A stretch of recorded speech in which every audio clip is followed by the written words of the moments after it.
Greetings. Today I want to have a talk with you about the nature of good service.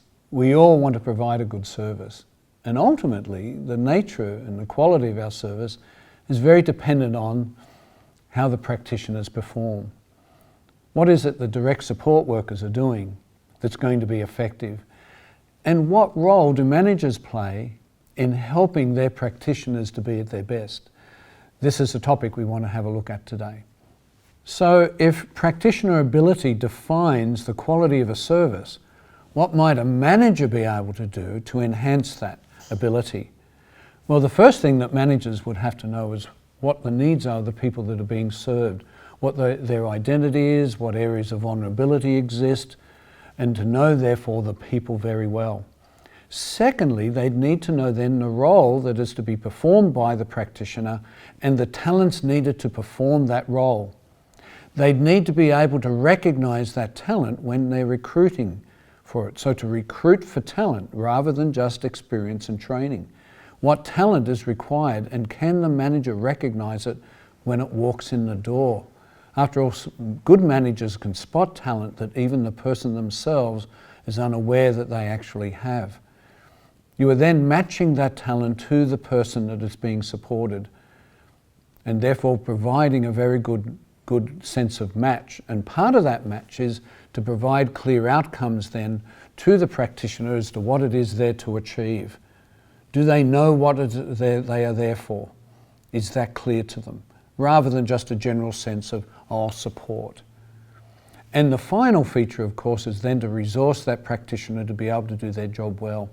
A lot of that has to do with the preparation, the induction training, and the ongoing mentoring and support, which we want to return to at the end of our brief time together. Well, having then briefly looked at what managers might be able to do, we realise that this has come through some research. One of the largest pieces of research ever undertaken for managers in the world, and it's still ongoing. It first came out in a book entitled First, Break All the Rules by Buckingham and Kaufman.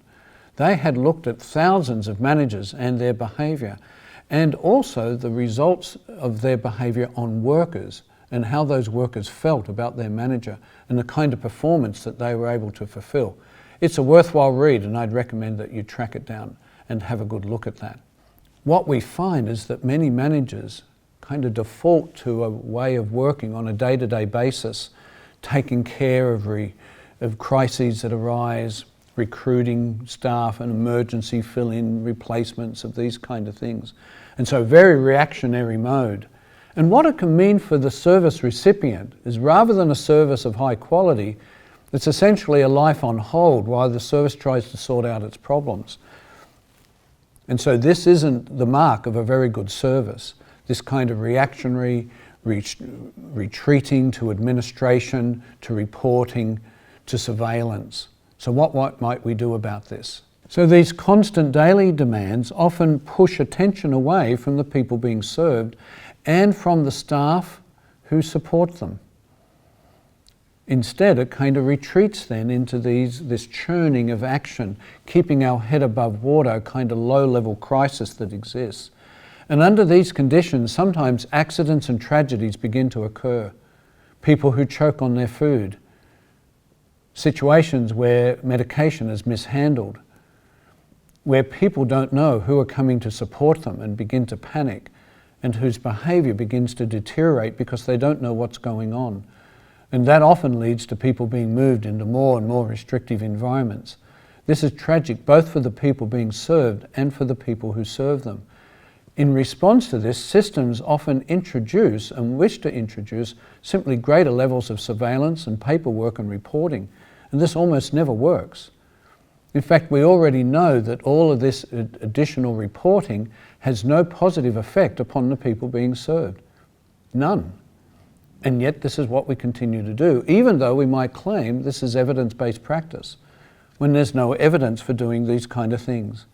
You can imagine then that under these kind of conditions, morale plummets, and you're not going to catch people being at their best. There may be reassuring language and images that come out of the agency, but both the staff and the people they support know what the truth is. So what can be done by managers to change this? After all, you want to be working well, you want your service to be a good service, you want to be moving forward in people's lives. What would be an important starting point for that? The first thing is to be able to discern the difference between what is a programmatic issue from a non-programmatic issue. A programmatic issue is the issue concerning who the people are, what their needs are, and what it takes to meet those needs. A non-programmatic issue are the things you have to do for reasons other than what people need. That includes what funders want, what the contract wants, what the mandate is, what the policies say, what OH&S say, what the union requires, what the personalities require, what the history says you should do. All of these things are non-programmatic. They're not central to who the people are and how to meet their needs. They're non-programmatic. And what's interesting is we find everywhere is that people go up through their system of support and become managers and coordinators and CEOs, is that more and more we get concerned with the non-programmatic issues of a service. In fact, they're the service issues of a service, and we get lost in that, losing sight of who the people are, what they need, and what a good service to them would really need to look like. The programmatic issues. Discerning the difference between those two things is an important starting point, to know the difference between the two. After all, your practitioners are there to meet the needs of people. Their work is programmatic. But as a good manager, you also have to then manage the non-programmatic requirements. If you're working in a formal service arrangement, then non-programmatic issues will be brought to bear, often facilitating, but quite often also constraining and even distorting your ability to meet the needs of the people. There may be heavy constraints placed upon you as to what you are allowed to do. Even though people will need certain things, the non-programmatic issues sometimes prevent you from doing that. What is a manager to do? Now, the best managers, in a sense, are aware of the distinction between these two areas and therefore are able to handle the tension that exists between these two aspects, and quite often make decisions about what has to be compromised and traded off if a person is to get a good service. Knowing that all the resources that might be necessary, all the skills of workers that might be needed, all the flexibility that would be ideal, and many other things are simply not available, and you're having to make a compromise. What is it you should compromise? What is it would produce the least worst option for you? We've found many managers have found social role valorization, or SRV, to be very handy because it helps you predict the kind of impact many different decisions would have on a person's situation. And therefore, to make a decision, a compromise that you're forced to make, but towards the least worst area for the person. And also remembering you have made a compromise, remaining conscious of the fact this isn't as ideal as it could be or should be. And we'd like to return to this and continue to improve it. And simply not assume that if this is all the best we can do, this is best practice, which of course it won't be. An important aspect of being a good manager, though, is to know that you're doing a good job, that the service and the practitioners are achieving the results that you want. When you know what the programmatic issues are, then you're also able to determine the outcomes in terms of the person's life. Are they getting more valued roles? Are there more roles within the community? Are there interactions and relationships occurring at an increasing level? Are there freely given relationships in the person's life? Is their image and their competency growing? Is the person's health improving? These are easy measures to be able to perform. And yet quite often our systems want us to comply to a set of processes. Many of the reporting requirements aren't about outcomes in people's lives, but processes that meet the requirements of the system. And this is a real dilemma. Again, something that the manager will have to be able to manage. So where does this process stuff come from? What is it that processes are supposed to resolve? Brenda Zimmerman was able to put some answers to this. She had just 3 ways that she observed human behaviour. She said the first form was simple. This is a bit like a recipe. And if you follow the procedures, then your cake or whatever it is you're making will usually turn out well, unless some variable enters that changes that. The second type of human activity, she said, was complicated. This is where the tremendous complicated aspects have to be taken into account and have to be obeyed. These are kind of certain and anticipated circumstances of things that will take place if you don't get them right. Flying an aeroplane, conducting surgery, where things can be predicted to happen, and therefore checklists are developed, paperwork to chart what people have done, even people to check against the checkers, because each step of the way has to be exact and has to be followed precisely. And if it isn't, then often disaster occurs, such as the Challenger space shuttle disaster. Just a small 10-cent seal failed because it took off in below zero conditions, a condition that seal was never set up to be able to achieve. So quite often then there has to be rigorous attention paid that each step of the way is adhered to completely. Against that, the third and final type of activity, though, she called complex. And this is situations that you can't always anticipate what might happen. These are less predictable environments. Conducting a romance, raising a child, creating a home. And these are exactly the circumstances that much human service takes place in, and therefore isn't an environment that can operate under complicated conditions. That is, imagine conducting a romance according to a set of checklists. It's incomprehensible because you have to make adjustments each step of the way. It's a bit like playing chess. How do you know what your 17th move will be? You can't anticipate that in advance. And so part of the dilemma of process orientation rather than outcome orientation, of measuring what we're doing in people's lives, is towards the idea that if we create a checklist and paperwork and reporting, then everything will be perfect. But of course it's not, because we're not working in a complicated environment.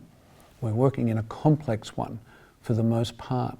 A situation that one has to then live with the uncertainty associated with the circumstance and not always knowing in advance what it is we have to do. We sometimes have to invent or work out along the way what it is that's going to make most sense here. Now, the best managers are so aware of the impact non-programmatic issues has both on the service recipient and the practitioner that they work hard to shield those people from the effects of the non-programmatic domain. They say, we'll take care of this and allow you guys to get on and get a life. And this is true for families as well. Very important aspect as families, and particularly as they begin to direct their arrangements, is that we don't begin to treat families as service providers and impose the same kind of non-programmatic restrictions upon them and reporting and requirements and the like. Otherwise, the very essence of family and home life that we were working to create gets lost again in the bureaucratic maze of things. There is always, though, the temptation to load practitioners with more policies. But what does this over-reliance on policies create? Kenneth Howard discussed this, and he found that there's a set of impacts that an over-reliance on policies tend to produce, and here they are. He said, for instance, decision-making is removed from people. So the practitioner and the person they're supporting, these overemphasis on policy takes decision-making away from them and is replaced with mere compliance. Do as you're told or else. A sense of threat or reward for your compliance. Secondly, it removes energy and judgment.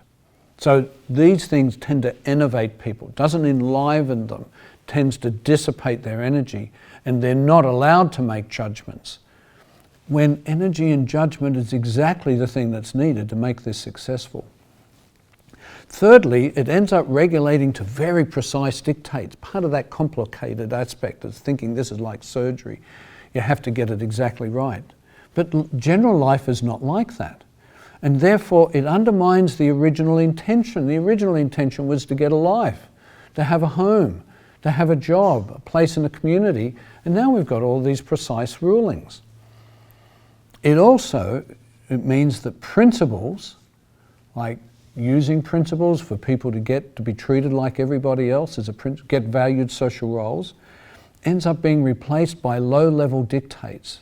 Thou shalt do this or that at a low level. So instead of a principle of we want you to create home for someone, it ends up being a dictate that the windowsill has to be 1.2 meters from the floor. It bears no resemblance to the original principle. It focuses then on punishments rather than results. When anything happens in a service, the first thing that's investigated is, was a policy violated here? And so people become really risk averse because they're so afraid that there must be a policy that they're going to violate if they do anything differently. And it replaces morality. Values, in a sense, capture a morality. Now it's down to rules and regulations. And that replaces then the higher order purpose and reason and motivation for doing things. Neutral rules replaces right from wrong. But very soon they embody very bad values. Bad things tend to emerge over time. Well, some policies are always going to be needed. They do, after all, provide some boundaries. But within those boundaries, how are practitioners to make decisions? And this is where the role of values of an organisation come into play. Values have 4 impacts that are very important for us to consider. And the first is that they answer a problem that the organisation is facing. They help an organisation defeat a particular problem. And this is what makes a value relevant. Many organisations select values because they're nice words, cherry pick them, say let's put that on a brochure and let's try and live like that. But they're kind of irrelevant unless they apply to something that the organisation is trying to overcome and defeat. The second thing is that they provide guide rails. Values provide guide rails to moment-by-moment decisions. What should a practitioner do in a certain circumstance? They go to a manual to find an answer, or might they be able to determine that for themselves based on the values that the organisation stands by and that they understand? One worker took a man shopping and then, as they were getting back into the car, realised that they had forgotten an item. Should she just nick in and get this item and leave the man in the car on a hot day? Or should she go through the trouble of getting him back out? Look, we've forgotten this item, we better go back in and get it, the house will need it. What should she do? These are kind of moment-by-moment decisions that all workers face on a daily basis. It's the values of the organisation that help guide that action. So if the organisation says, we do the right thing, then clearly she gets the man out and they go back in together and buy the item they missed. Therefore, the values act as guide rails. Thirdly, they are rigorously adhered to. That is, if you're going to have values, you better live by them. Otherwise, you're living to another set of values that no one talks about, but are really the real latent values of the organisation. It could be the need to make profit, wins over everything. Actually, that's the real value. That's the problem too, associated with becoming a business. Businesses are about profit, not about fulfilling a mission. So the values of an organisation would adhere and magnify its mission. And finally, these things have to be communicated and spoken about regularly and reflected in the actions of everyone, from the top right down to the bottom. And what this creates then is a service culture. One would hope a positive and life-giving service culture. Coming back to our practitioner then, and wanting to support the practitioner to be at their best, because as we said, that's the mark of a good service. It's interesting to look at the research regarding work. Workers everywhere have described their work in just 3 ways. The first is that it's a job, which means you look at the clock and dream of the weekend. And we probably all had jobs like that as we grew up. The second way people see their work is that it's a career, where people are interested in advancement, where they're ambitious, where they seek status or promotion or money, and influence. The third way people describe their work is that it's a calling, which means what they're doing and who they are is one and the same thing. They realise more about themselves as a result of the work they're doing. It feeds something that's within them. And they find the work easy because they kind of have a natural bent to it. So this relates to the talent we spoke about earlier. Are people in the right job? Do they have the talent for it? And is their talent expanding as a result of the work that they have? Are they becoming better at what they do? And are they becoming a better person because of what they're doing? There were 3 conditions, though, that were necessary, though, for this aspect of calling to be responded to in a positive way. And the first condition is that they had to understand they were doing something good and beneficial for other people. We all want to contribute to the lives of other people. Under those conditions, we tend to thrive. The second condition was that people were making progress. They weren't static. They were advancing in terms of the complexity or what they were doing, being asked to do, overcoming problems, dealing with issues, growing from within. And so they were able to make progress. And the third condition was that they were free to make decisions. They had a degree of discretion and autonomy and were allowed to make mistakes. Now, certainly there are some conditions and situations where you don't want any mistakes. The way someone is given food who might choke on that food, you can't make an error, you have to get that right. But there may be many other areas of latitude, of decision making that's available to a person. And without a degree of autonomy, a person can't fulfill the calling they have to become better in their work. So as a manager supporting the best practitioners, we're envisaging here a new role. And within that role is not just as an administrator, as someone who hunts down staff at the last minute, who gets phone calls about, do we have permission to buy a bottle of milk?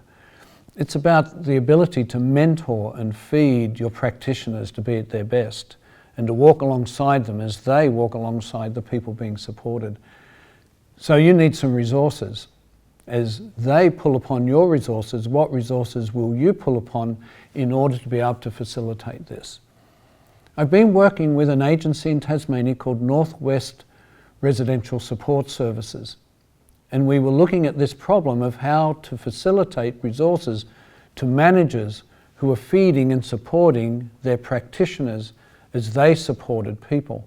And so we've come up with a set of programs and made videos that can be looked at in small portions, allowing then a discussion between the manager and their practitioners about how these topics affect the people they support, and therefore become highly individualized around the circumstances of each of the people that they support. And so we've come up with a set of topics that we want to also make available to you. These are topics about, what is the purpose of the service and what is its mission? What is that based on? What is it we're really trying to accomplish in people's lives? Especially if the status of those people is somewhat injured or marginalised or at risk of those things. What difference does that make to the service we provide? We'd want to look at the most powerful approaches available for helping people become really accepted and wanted and valued. What would you have to do to pull that off? We also want to look at the needs of people with intellectual impairment and what kind of conditions enable us to put those people at best advantage. We might want to look at aspects too of how to support families and how to have a profitable and valuable partnership with families as we move forward in people's lives. How do we work together? How do staff work with families to make that happen?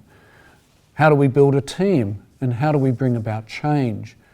After all, change is pretty hard for many people to do. So what are the conditions necessary under which good change in the right direction, would indeed be able to take place? And how do we protect people from the potential for abuse? Never before have so many people been supported alone with practitioners. How do we ensure that abuse doesn't take place? So we have a large program about that. Now these and other programs now are available at the website, and you can go there and see some more summaries of each of these topics to see whether these are the topics that may resource you and your workforce as you move forward into the future. We hope to see you there.